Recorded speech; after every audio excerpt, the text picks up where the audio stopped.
దేవునికి స్తోత్రములు. మీ అందరికీ నా వందనములు. ఈరోజు దేవుని వాగ్దానము. బాధించేవారు మీకు దూరంగా నుందురు. యెషయా గ్రంథం 54:14.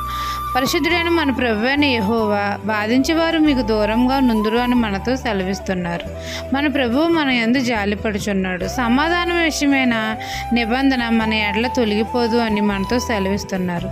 గాలివాన చేత ఆదరణ లేక కొట్టబడి ఉన్న మనల్ని నీలాంజనములతో మన కట్టడలను కడతాను, నీలములతో ఈ పునాదులు వేయుదును అని మనతో సెలవిస్తున్నారు.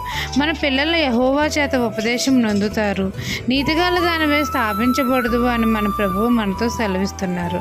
మనం భయపడిన అవసరం లేదు. మనల్ని బాధించేవారు మనకు దూరంగా ఉంటారు. భీతి మనకు దూరంగా ఉంటుంది. మనకు విరోధంగా రూపించబడిన ఏ ఆయుధము వర్ధిల్లదు. ఈ దిన వాగ్దానం మీ నా జీవితంలో నెరవేరాలని కోరుకుంటూ దేవుని సువార్త పరిచర్యలో మీ సహోదరి. ఆమెన్.